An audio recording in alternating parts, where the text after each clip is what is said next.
We can hear you, Rayanne, but we're having issues with our mic. It works and then it shuts off. Okay, I can hear you. I've had no problem on that end. Okay. Hopefully it's good. Cross your fingers. Molly said she'd be a couple minutes late. And Andrew Hulls was supposed to pop in. We had a quorum, but we do not right now.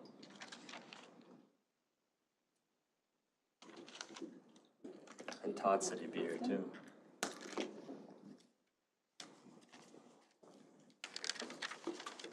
Am I supposed to be? After this, for the county. Oh, that's right. I need to, yeah. I forgot it was on my calendar, but I have time to do that. So. Okay. If you want it, Good morning, Therese. Good morning. How are you on this fine day? That's not my That turn. was yesterday, though. I'm still peachy. Yeah, I need to. How are you? You're good? Good. You're on the party. Oh, that's good. I'm not going for peachy because that just kind of sounds wrong. It just sounds wrong. Yeah, I'm looking for peachy on a summery day. Yeah. How do you advise? Oh, We just gotta sit here till Molly's on her Well, I was way. planning on it, but I'm actually gonna. And now Andrew's here, so we would have, as soon as either Todd or Molly gets here, we'd have a quorum. Kind of changed it this morning. That's nice.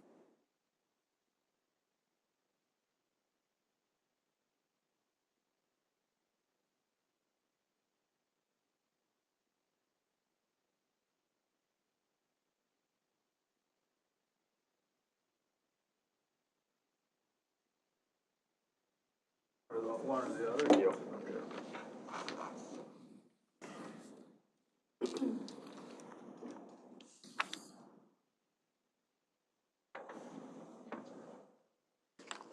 As long as they're waiting, you wanna give an update on the housing? That's not.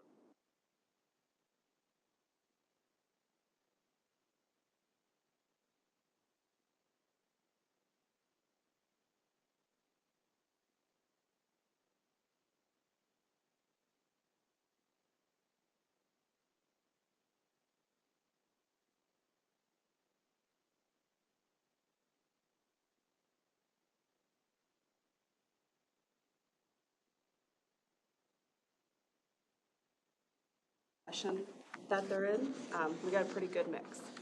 So I just met with, what was the cap on this? we don't have a cap because we have the Maple Room and then the county boardroom can be overflow, which I would envision staff overflowing into the county boardroom. But we tested it with IT and you'll see the presentation. You'll be able to ask questions and then I have which I'm gonna demonstrate today, it's a Slido. And I can't explain it any other way than it's like an interactive meeting. Like you scan a QR code, you can put in questions, you can participate in polls, all from here. So it'll be very interactive if we have to have staff overflow. Jessica, can you just maybe email that to me? Is there a train? I feel like For me, there was a when there's a train, all of a sudden everybody shows up. All right. Well, good morning, everybody. We'll call to order the October 19th, 2023 Sherburne County Economic Development Authority meeting. I'd be looking for a motion to approve today's agenda. I'll make a motion. Second. All in favor? Aye. And I'd also be looking for a motion to approve the meeting minutes from September 21st, PDA meeting. Go ahead. I'll make that motion as well. I'll second. All in favor? Aye. Motion carries. All right, on to business. Becker Economic Development Update, Jacob. Yeah. Well, thank you for having me today, and if my voice has been doing some weird things, so don't mind my interrupting with that. Thanks for letting me come in and give you kind of an update on what the city of Becker is seeing. We'll touch on a few projects that we've had in the city that are recently finished, some that are in the process, some that we anticipate coming, and then just a couple other initiatives that are kind of important in the city that relate to economic development as we go.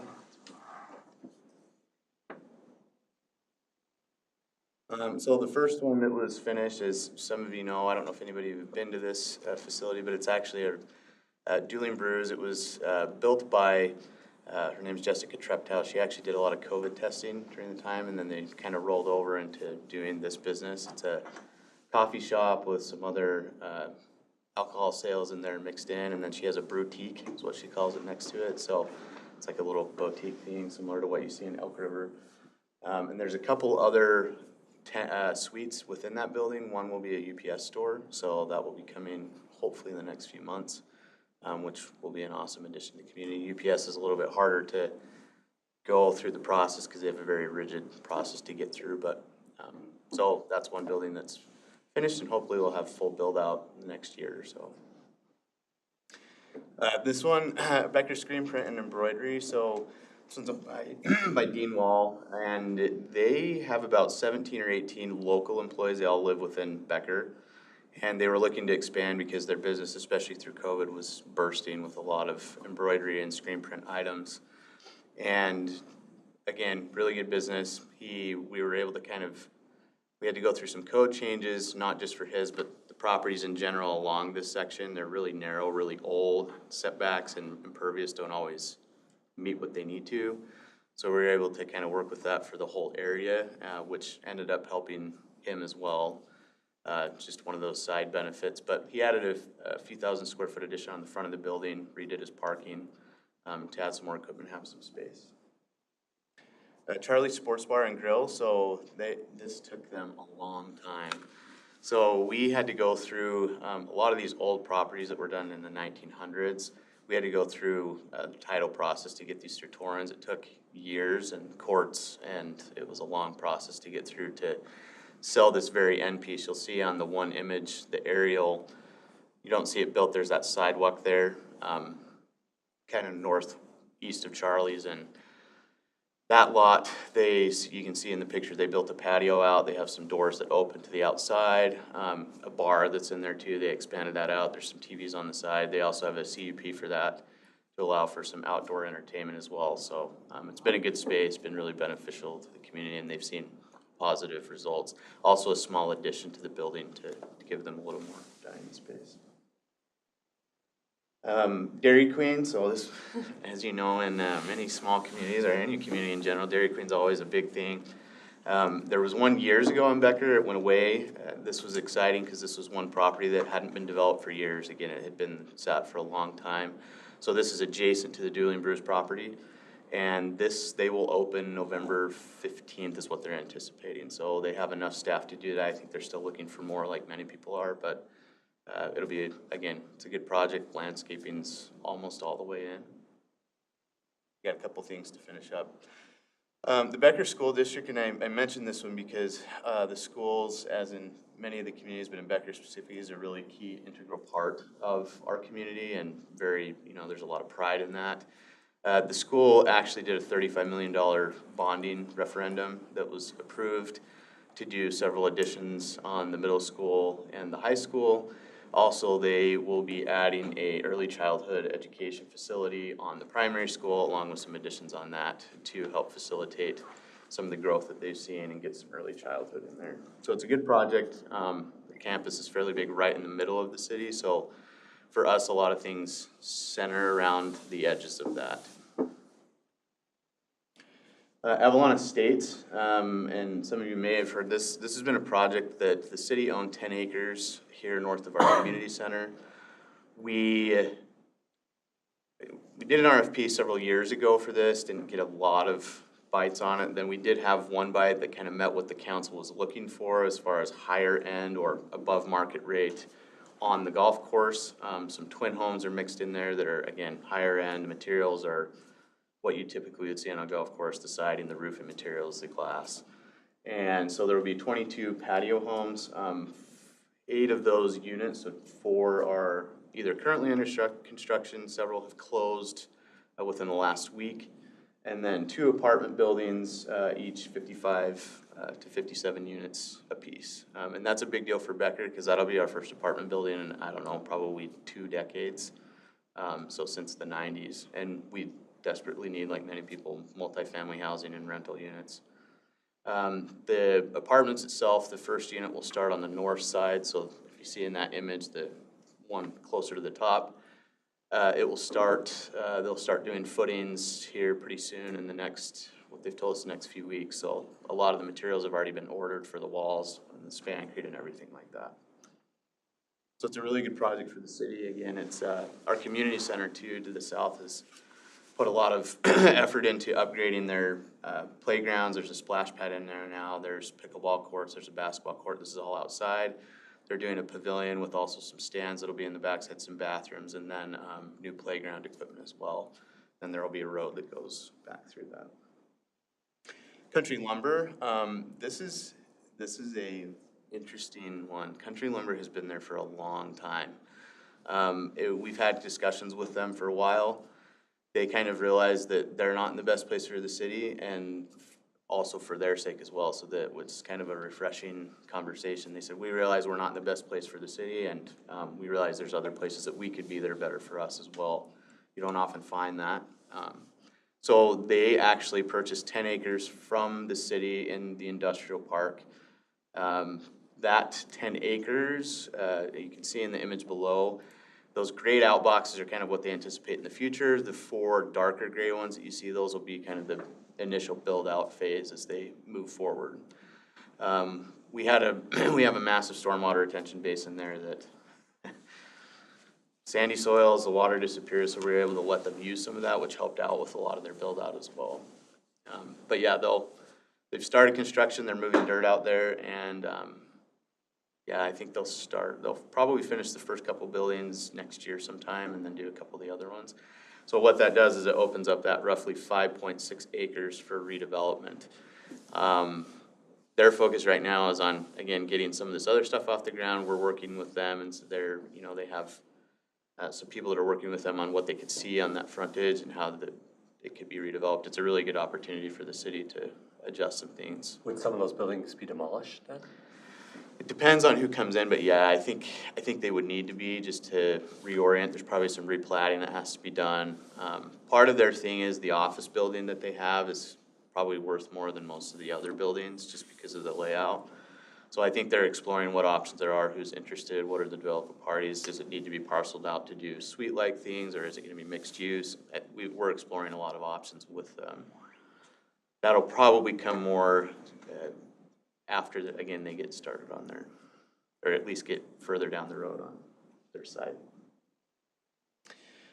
Quick Trip, so this is another one. So this is on Bank Street again, so Bank Street's gonna be very busy.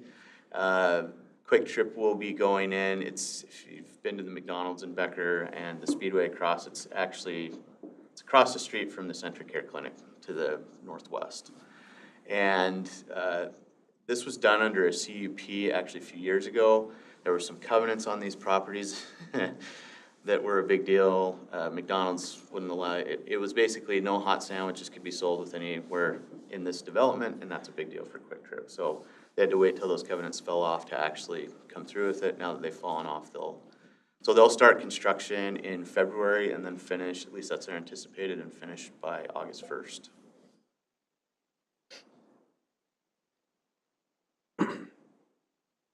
So TJ Potter Trucking has an insatiable appetite for land and storage. I don't ever see the end of his need for land.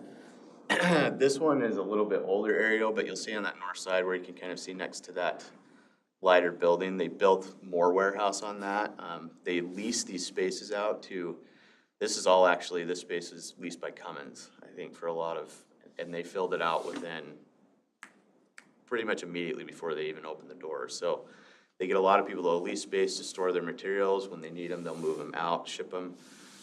It's actually a really awesome process to go look at how they ship some of that stuff out. And this is all really specialized heavy haul, big trucking. So he purchased right on the end there where the cul-de-sac, we're finalizing the purchase right now of another 5.6 acres with him. He's purchased, again, a lot of land in the last few years from the city. So started on that one end piece and then has just in the last few years has bought all of that out. So just a couple things to hit on at the end, and you may realize this is EDA, but I'm going to touch on this because it's an important piece.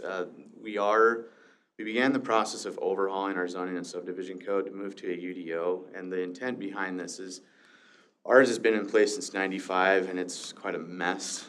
It's very hard to understand, not just for staff, but especially for developers and other individuals, contractors. So the goal behind this is to really simplify our code, to pare it down. Our hope is to at least be able to give developers and contractors a sheet that they can understand. This is everything you need to know about the zoning district.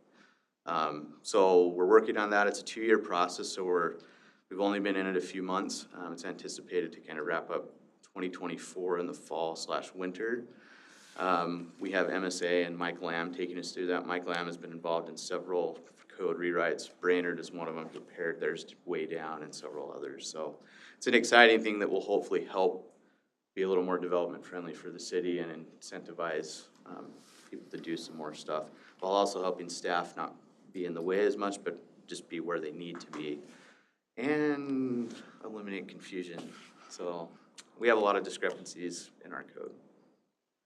212 acre city-owned parcel. So one of the things, depending on what occurs south of Highway 10 in the next years, if things occur there where Excel is doing what they do and we anticipate things come in, you know, residential is a big deal for us, like many communities, but with workforce housing and other things, that'll be a major thing. So we have 212 acres of city-owned land that was purchased kind of after the whole solar thing came about by the city for $1.2 million. So we're working right now on how do we do that as a city, and do we strategically design it out? What roads do we need to be joint partners with on some of the developers? How can we help facilitate the housing development? So we're thinking creatively on how we can do that as a city.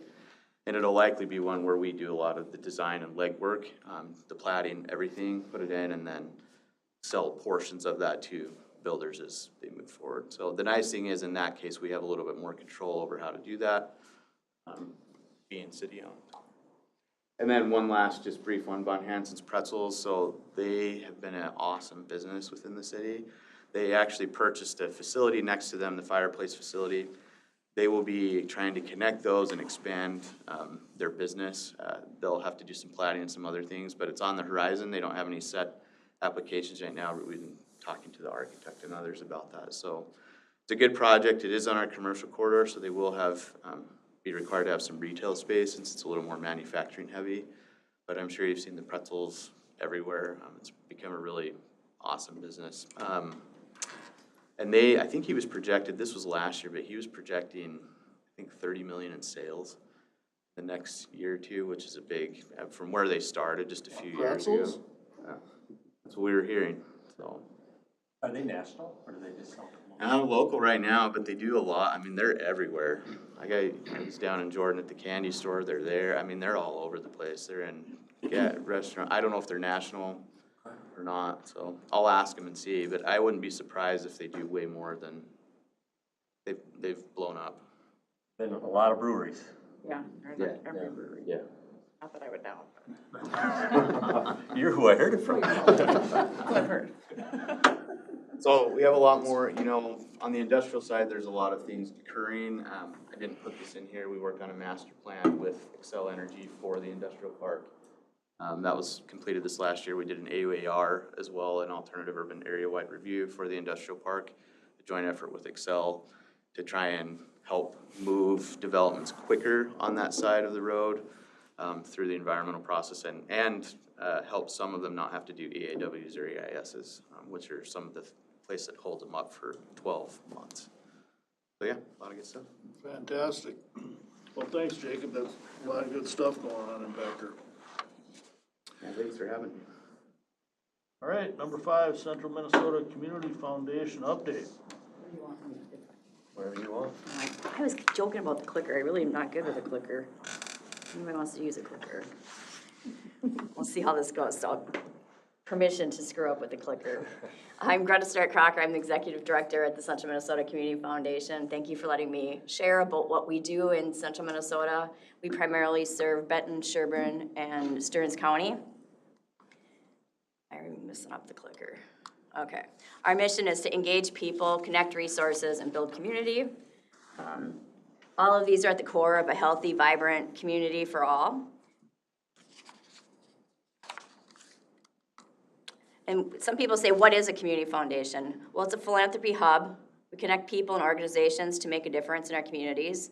We facilitate charitable giving, initiating responses to targeted needs. So if there's a food shortage, Hurricane Katrina came through, we sent people down to help with the response to those kinds of needs in the community. So we brought people together and got a bus, went down, helped people out, raised funds for it, sent money down to vetted nonprofits that we go through, because we have a system where we go through every nonprofit that we ever grant to make sure they're vetted in the eyes of the IRS, and there's no issues. We do building permanent funds, so funds that last into perpetuity, endowed funds that last forever for nonprofits, or if somebody wants to leave their legacy through a philanthropic estate planning, we're happy to help with that too, so you can have your legacy carry on forever. We support charities locally, nationally, and worldwide, and we do competitive grant rounds and scholarship opportunities. We primarily grant in the 3 counties at CMCF of Sherburne, Benton, and Stearns County. However, we also run grant rounds, for example, the Burnix Beverages in St. Cloud and vending grants. We do their corporate giving and their scholarships. So that's a bigger grant round that focuses on all of their service areas across Minnesota, a little bit outstate Minnesota too. And we do their whole grant round. So we vet every grant that comes in. We have a committee that reviews them. We take it to the Burnix group. We review it with them. We work with their team. And then from there, we decide where the grants go out to. This year, they usually give out about $150,000. This year, they're upping it to $200,000. So we're right in the middle of that process right now. That's just an example of one of the corporate grant rounds that we have. Is location a factor where they try to equalize it between the 3 We counties? do, for which one? The Burnix grant. Burnix is all over. Burnix is Yep. across the state, so any territory they work in. Got it. So it could be Duluth, it could be anywhere, wherever their core hubs are that they work in. Their territories is what they call them. Yep. Some highlights of Central Minnesota Community Foundation. Since 1985, we've given out $155.3 million in grants. We have assets of $143.5 million in assets. And our funds for last fiscal year, so our fiscal year goes July 1st through June 30th. So these numbers are from June 30th. We had 30 new funds, and we have total funds of 630. And just even since July 1st through today, we've added at least 20 new funds. So it's been a big year where people are coming, they're working with their professional advisors, their accountants, their attorneys, their financial planners, they're looking at their tax situation and how do they give back. You know, maybe they sell a business and they've got extra funds that they want to be charitable and philanthropic with. So that's what we work with. And when we work with our professional advisors, the accountants, the attorneys, the financial planners, the bankers, we have different types of funds to meet their clients' needs. So for example, we have agency funds, which they're usually an established nonprofit. We do the fund management, so we invest their funds for them. A lot of times, agency funds like a YMCA in St. Cloud is an example. We would invest their funds, or Wacosa in St. Cloud, we invest their funds for long-term, so an endowed kind of fund, and they also have a flexible fund if they need day-to-day operations. So we do the investment of that, we help them with that. They also get some PR out of it because they're connected with the Central Minnesota Community Foundation, which is well known in the area of Stearns, Benton, and Sherburne County. And we do serve other counties too. So we have clients in Buffalo, we have clients in outstate, we've got them in Montana. So it's not just Central Minnesota Community Foundation, not just Stearns, Sherburne, and Benton, but that's primarily where our grants go. But our donors are from all over. We have designated funds, which that's one that's usually endowed. It benefits one or more chosen charities. So if somebody has a qualified charitable distribution, we can accept those dollars and put them into a designated fund, and that works in the eyes of the IRS because we have to make sure that we're protecting the donor's charitable deduction. And so they would determine what charities they want to give to before they make the gift. So if it's the YMCA, if it's the Salvation Army, if it's the Humane Society, I'm just throwing out names. None of them are, they're just examples. They predetermine those charities. Donor advised funds, those are where people set up a fund with us. They write the check, they put the dollars in, and then when they're ready, they can decide where the dollars go. So we follow up on our donor advised funds because there is sometimes a little rumor about donor advised funds that people aren't getting the money back out in the community. One of the things since I've been in my role as executive director is I made it a goal to make sure that we're reaching out to any donor who hasn't made a grant within 6 months, 12 months, just to touch base and say, hey, do you remember you have your funds here? You set up your fund, maybe you didn't know where your dollars were gonna go at the first point, but now we're a little further down the road. Let's look at some connections in the nonprofit field that might be a good fit for your philanthropic goals. Because a lot of times people don't know. They're in a situation, they sold a business, they inherited some dollars, and they just don't know. They just have to get that done before December 31st, so they get their tax write-off by the end of the calendar year, so they can put the dollars in there and decide later. They can also set up successor advisors on it.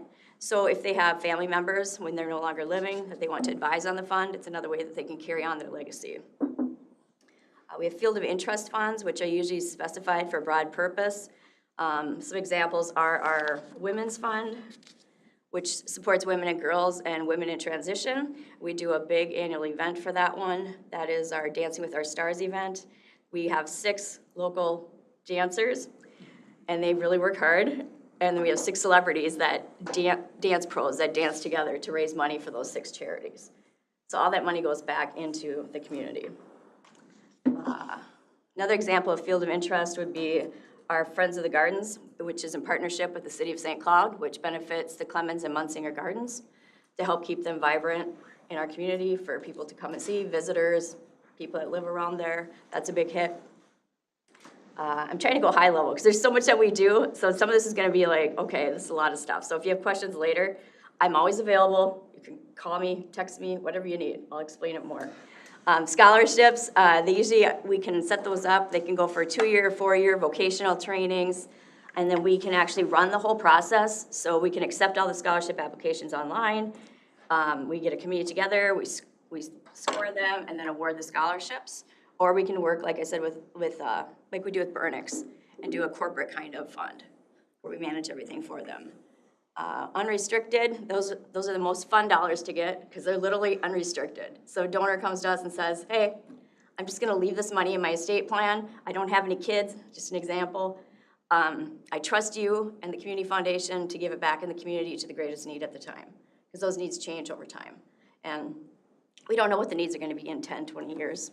And that way they don't have to worry about it. They know there's a committee of community members that make those decisions. It's not me making the decision. It's not 1 or 2 people. And then it's also overseen by our board of directors.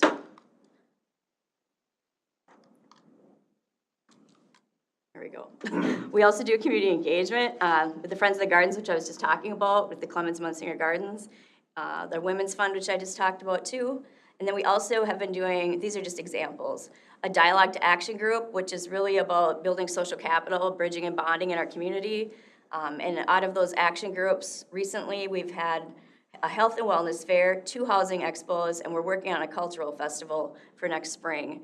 And Peggy Salmons from Sherburne County and Nicole Ruhoff have been involved in those, very involved in showing up, which has been a great connection to have.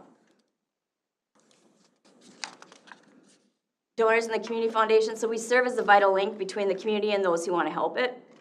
We assist donors with varied interests to achieve their philanthropic goals, and we work with professional advisors in estate planning, benefiting the community and the donor. That ties into the accountants, the attorneys, financial planners, and then their clients. So they'll meet with their clients, and then they refer their client over, or sometimes the professional advisor calls me and is like, hey, can you show up at my office? I've got a client coming in 15 minutes. They need to make an estate plan. They want to include the community foundation. Can you talk to them? So we show up. As far as nonprofits, because we work with a lot of nonprofits, we have what's called the Foundation Center, which is a national database for grants. You can do grant research there. All you have to do is call our office. And it's an online database that you can just go through, and we have staff that can help with that. With agency funds, which I mentioned before, we do the fund management. We connect donors to nonprofits to nonprofit needs within the community. So an example would be our coffee with CMCF.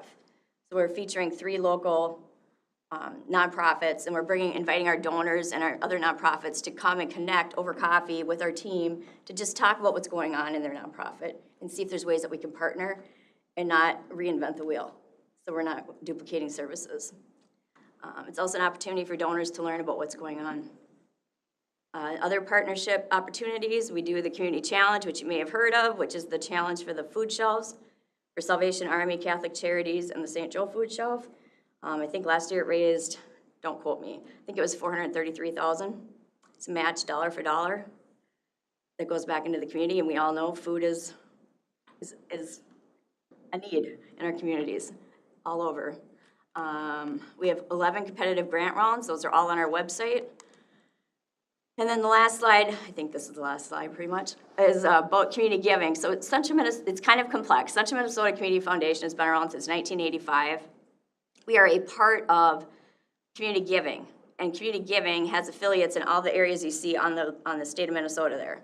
So through community giving services, we can each have our own local boards, our own local needs in our communities that we are the knowledge hub for, and be that concierge level service. And if you have questions, let me know. I know it was a lot, but we do a lot, so I tried to condense it, but it was hard to condense. Yeah, great, thank you, Greta. I do have one question, and I apologize for my ignorance, but what is social capital? Basically building healthy relationships, like good relationships, like being able to communicate in a board meeting, being able to communicate with your neighbor, being a good neighbor. Thank you. Can I have two quick? I met with Heather from CARE last night. We were at a meeting together, and she said the demand for food is higher than it's ever been. So you mentioned that there is a demand right now. It's maybe worse than it's ever been. And two, how as an EDA can we partner with you going forward? And you might not have an answer today, but something to think about is how can we help, or how can you help us? And maybe we could talk about that. I think we can talk about that. Let me think about it a little bit. I know I was thinking about this last night, that's why the bags under my eyes. I'm like, okay, how's this gonna work? Like, how can we partner together? Because there's gotta be a way to partner together. That's social trust and social capital right there, just even talking about it. So yeah, I'd be happy to. And if you wanna know anything else about estate planning or anything outside of here, or bring more ideas back here that you wanna learn more about with estate planning or anything like that, just let me know. All right, thanks, Greta. On to number 6, state tax abatement policy discussion. Part of our strategic plan is to review policies that we have in place. The tax abatement policy hasn't been looked at since 2019, so we're going on the 4 or 5 year cycle here. We'd really like to take a look at that, and I suggest we form a committee. I don't think it's necessary for the whole committee to look at it at once, but we would bring back a recommendation to this committee, then it would go to the county board for final approval. So I'm looking for volunteers that would like to be on that. I know Ken and I have talked about this in the past, so I'm assuming you're a willing participant. Be a willing participant. And I think Andy from the bank would be another good one to have on the policy, and he's expressed interest in the past, so I'm wondering if there's anyone else that would like to be a part of that, including commissioners that are online right now. Commissioners, I would be willing. Andrew? Did you hear me? Oh, we heard you, Ray, thank you. All right. Yeah, I gotta get the mute button off. Yeah, I'd be good too. Okay, How many are you looking for? Does 5 that- would be perfect. Does that fill the Yeah. role? I think so. So I'll send out a doodle poll of when we could have some availability to discuss. I don't think it'll be a lengthy process. Like I said, it's just been 5 years since we've taken a look at the policy. I think it's a good time to do that. Yeah. And we did attempt this a couple of years ago, but due to circumstances outside of anybody's control, we really couldn't put the effort into it that was needed, so it kind of got sidelined for a while, so. Okay. Thank you. All right. Jessica? All right. You actually have 20+ minutes. Yeah, you don't have The to. one time I was counting on like 5 minutes. I have 20. It always goes, yeah, might actually get out early. Because they're there, doesn't mean you have to. Oh, come on, I Ken. like the bank account.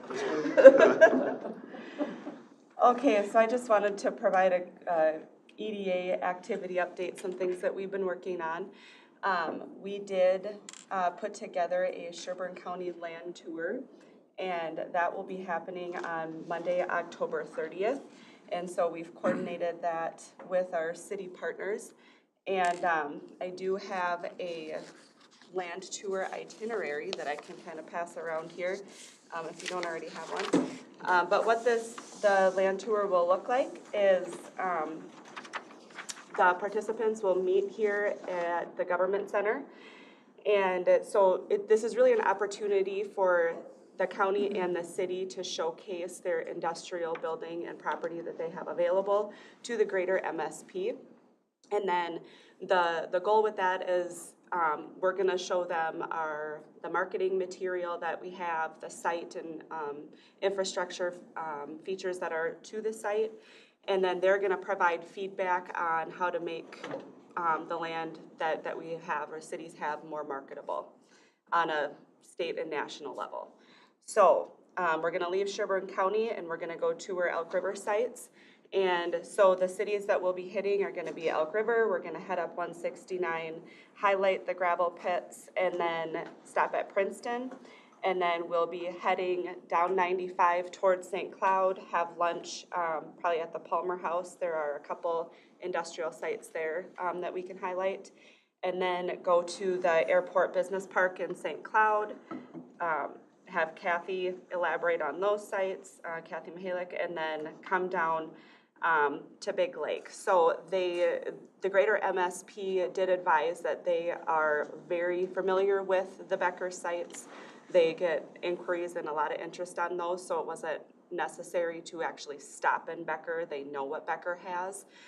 So we're just gonna wave and Jacob can give us a little synopsis as he comes through, if you're gonna, I think you're coming, if not.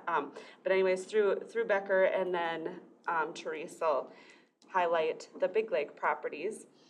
And so after this, like I said, they're gonna be providing us with some feedback to see how us and the cities can make those sites more marketable. So they'll present to this group once the tour's over, so you can hear how it went and what we're missing, what we need to do. Yep. So, but we did meet with them and their recommendations on how the tour should look. So each city representative is gonna be doing their own tour. Like Brentel, for example, for Elk River, will be on our little bus, and we have 14 people on our bus, and he'll be highlighting his Elk River sites and arrange for if there'll be any elected officials that he wants to have involved at the stops. He's gonna handle all that, and so goes for every city, so. And I do want to thank Vision Transportation. They're donating a bus and providing a driver at no cost to us. So that's a good partnership we've had with them. We sold a lot to them in Zimmerman, and we've had a lot of connections since then. So just want to give them a little publicity because they did help us out. And do we have a way to give them a little publicity through our website or something? We as a sure thank can. you? Yeah, I we sure think can. that's important that we get that out there. Yeah. So that's our land tour that's coming up. That's a great thing. That's, I see a lot of benefit coming from this. Definitely. And then the next kind of bigger thing that I've been working on is working on it jointly with our Parks Department. I had sent Dan an award that I wanted to nominate one of our parks for. It's the Conservation Minnesota Blazing Star Award. And I wanted to highlight Graham's Park in Zimmerman. The amenities that parks provide for a community are a huge people attractant and critical to economic development. So I wanted to take that opportunity to thank our Parks Department and acknowledge the work that they've done. And so we're going to be applying for, or submitting a nomination for that Conservation Minnesota Blazing Star Award for actually 2 phases of that Graham's Park. And the first one is geared towards the conservation. I'm just gonna read what I have here because park language is not my expertise. Conservation and preservation. So we're highlighting the 24-acre prairie restoration within 24-acre prairie restoration with the prescribed burn, 3 conservation grazing sessions using goats and sheep, and then seeding with a diverse mix of native grasses and wildflowers. So that's the first phase of the project that we're highlighting. And then the second phase creates a space to engage with nature through creative play and foster appreciation for the value of natural space and habitat. So they're gonna be installing a large-scale nature playscape that's fully accessible and invites park visitors of all abilities to play in and with nature. So that's the first nomination that we're going to be submitting for. And then from there, I'm also working with them on, and this is just more than the parks too. So we've had Bruce from administration, he is also very heavily involved in this. And this one was the one that he was super excited about, is the AMC Bowser County Conservation Award. And so for that one, we're gonna be submitting the Big Elk Lake Parkland and the conservation efforts there, which is, let's see, we purchased 430 acres of nature-based park, and then knowing of the documented Native American cultural features on the land, the county pursued the project with the clear goal of including the tribal voice at the table. So that's been an amazing partnership that I think the county has had great attention to the tribal nations' needs and voices at that table. So to uplift that project is pretty exciting. So those are two things that I've been working on with the Parks Department. And then, of course, we also have, any questions on those? No? Okay. So the last thing is the Housing Summit. So I've been like eyeball deep in planning for the Housing Summit. You know, it's kind of funny because when Molly from, I don't know if I've ever shared how this whole thing started, so I presented at one of the chambers and a couple of those slides got published in the paper, and then Molly from Treadstone Mortgage reached out and just wanted to have coffee and talk about that because she works in the mortgage industry. And so she and I had coffee, and from there we kind of just had this idea of, oh, let's do this Housing Summit. And we just thought it would be small and whatever. Well, it's kind of turned into like this beastly thing because the more we've talked about it, the more people want to be at that table. So we do have an agenda, and I'm gonna show you just the start of the PowerPoint because this thing has grown to the point where I think we're gonna be spilling over capacity in the Maple Room into the boardroom. So it's forced us to think outside the box and get a little creative on how we're gonna keep these two rooms connected. But our agenda consists of, it's also a partnership too with Treadstone Mortgage and the Elk River Area Chamber of Commerce. So Debbie, the executive director from the chamber, is gonna be our MC for the day. So she's gonna do all of our opening remarks and introduction of the speakers and just keep us on task. So our first speaker is King Banyan, and he's gonna be giving an economic update specific to Sherburne County and our housing environment. Excuse me. And then after that, it will be myself and Mark, and so I'll be talking about the current housing situation, and you know, the information that we have is based off of our 2020 housing study, and then I can show you a little bit pulled from our planning and zoning department on permitting that's happened since the housing study to show the progress that we've made in building multifamily and single-family homes. And then Mark is gonna talk about the comp plan and the new zoning, some new zoning ordinances that the county is adopting, I believe. So comp plan will be in November, and then we're similar to what Jacob described. Following your comprehensive plan, you launch into your zoning and subdivision ordinance rewrite to make sure your regulations align with your policies, and to the same point, to try and streamline and provide some more flexibility in that ordinance to assist in the issues that kind of came to a head during the comprehensive plan study, which was childcare, some of the things that this group talked about, the ability for, a higher variety of housing options and things like that. So that's what we'll be launching into following the comprehensive plan update. So that's a year-plus process. Yeah. And looking to use this summit to also, hear their recommendations and the feedback. That's a big part of this, listening to this group of professionals that are going to come together to kind of give us some guidance and kind of identify what some of the obstacles are that they face. Yeah. In Sherburne County. And that really is the goal, as in my mind, I'm looking at it through the lens of, the EDA has prioritized an area of focus as housing. That's one of our areas of focus. But how we participate in the housing environment hasn't really been established. And how can we most effectively participate in housing from whatever that looks like, whether it's, exploring local housing trust fund, or providing abatement for housing projects, or I'm just throwing things out there.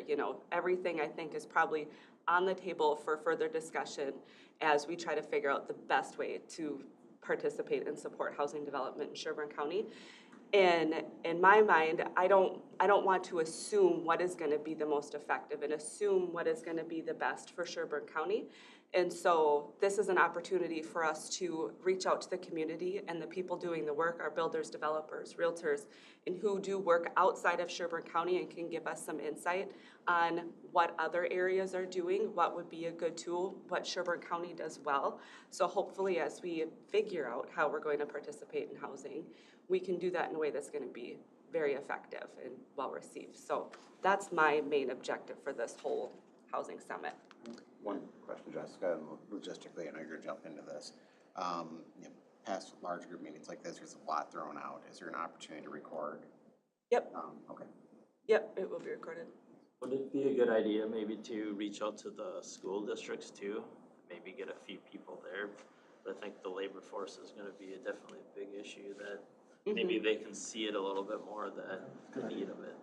Yep, I can definitely extend some invitations there.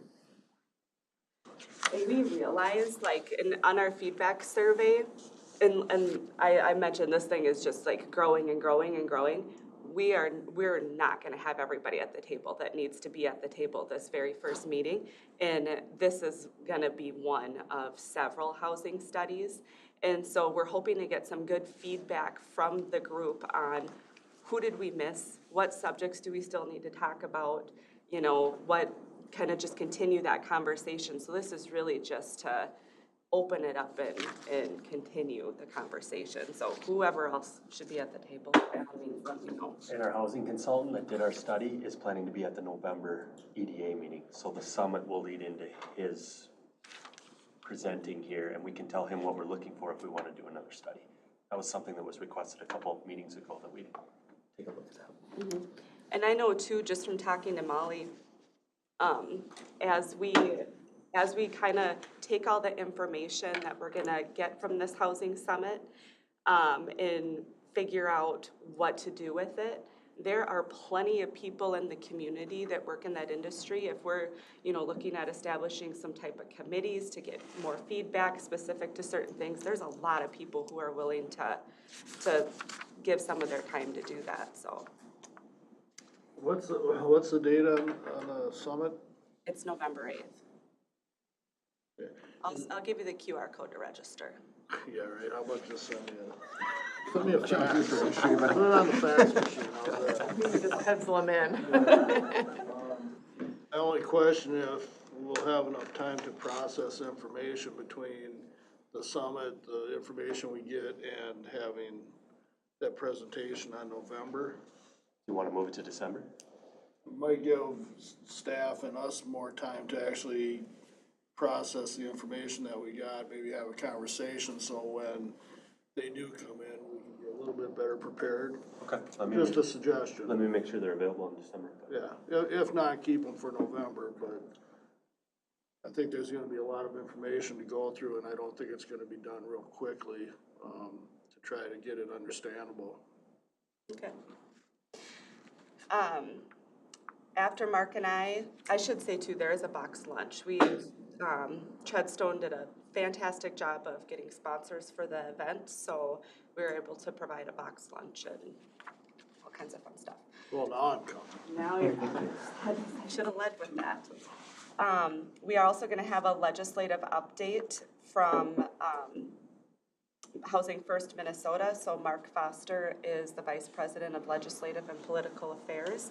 So I believe Housing First Minnesota is, I want to say they do lobbying, but don't quote me on that, for anything legislative that affects the industry with the state. So they're gonna be really familiar with the governing environment. You are correct on that, and that is the only thing they do is lobby. Yes, okay. So it'll be great to have them at the table and get a legislative update.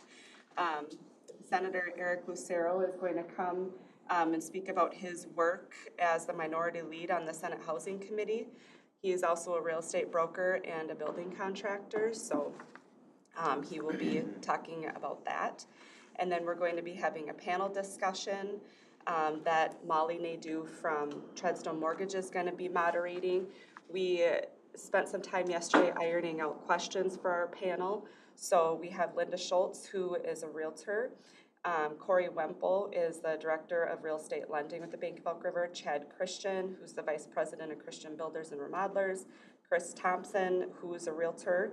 And then Denny Nelson, who's the President of Progressive Builders. So that is our panel, and we're gonna have some questions for our panel. We were working through them yesterday. We're also going to meet with our panelists individually to just let them know what the questions are so they're able to be prepared.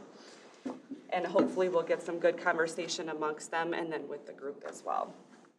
And then afterwards, we're gonna have happy hour at Tipsy Chicken, and Tipsy Chicken is gonna be providing a free drink ticket. So we're pretty excited about that. And I wanna show you, do I have time? I have time. I wanna show you how Slido works, and you guys are gonna be my test subjects, so I hope you all brought your phones, because you're gonna need them.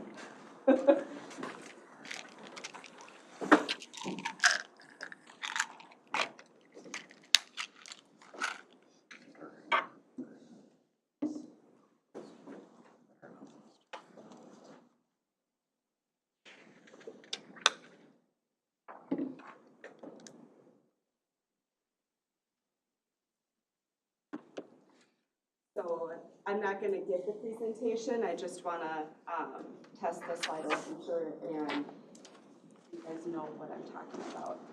So this is what I'm gonna open up with, just some housekeeping items where the restrooms are. This is an open, free-flowing conversation, that's what we're hoping to have.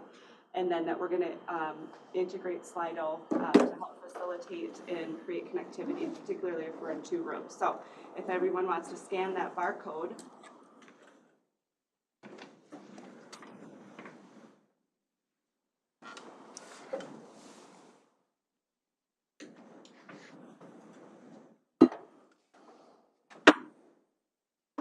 so to get everybody acclimated with how to use Slido, I'm just gonna ask a very basic question, which is if you had to eat one meal every day for the rest of your life, what would it be? And you just go ahead and type your answer. Is it asking you this question on your phone right now? Yes. Perfect. And so then as people pop in their answers, they are gonna pop up on the screen. And this is a word cloud, and for those that are not familiar with word clouds, the more people answer the same, the bigger the word gets. So this is just to familiarize people with how, and then the next question would be, what professional field do you represent? And it should automatically update on your phone. And so as we're going through the presentation, we're gonna be able to incorporate this type of interactive feel within the room. But then also at the top, you might notice there's a Q&A button on your phone. And so if at any time you wanna ask a question, you'll be able to click that Q&A and free type in your question, and those will pop up on our computer that will have somebody monitoring, so we can refer back to that. And then it will also come up at the end of all of our presentations. So for instance, King is gonna do his presentation, and then we're gonna go to a Q&A after this for him.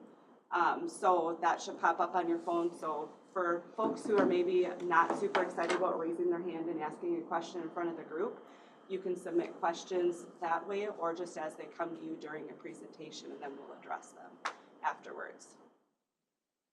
So, any feedback on that? Is that a good addition, you think, or? Cool stuff. I like it. Easy. Yeah, very cool. Yeah. Yeah, very good, very good. I photoed my first QR code today, so. Yay! Welcome to the world. Welcome to 2023, Ken. So, and I would say too, if you have any good interactive ideas, you know, you all have this agenda. If you're looking through the agenda and you think, oh man, it'd be really great to do a poll or ask a question, because we can do polls, we can do multiple choice. So if there's information that you think would be valuable and we don't want to miss it, send me that question and I can plop it in here and ask the group and just incorporate that into the day. So I'm welcoming any and all suggestions. But that's it for me. 5 minutes early. And thanks for all your work on this. I know it's been a Yeah. big project. It's awesome. Yeah, I am excited. I think just the level of participation that you're getting kind of speaks volumes for how important this is out in the community. That maybe we didn't even realize when we started this discussion a year ago or so, I think you're on the right track. Anything else? All right, then I'll entertain a motion to adjourn. So moved. I'll second. All in favor? Aye. Thanks, everybody. Good meeting. Thanks, everybody. Have a good day. You too. Good Thanks meeting. very much. Yeah, Thank you. I got a couple guys. Coming to Princeton? No, sure. Yeah. You know. Nice job.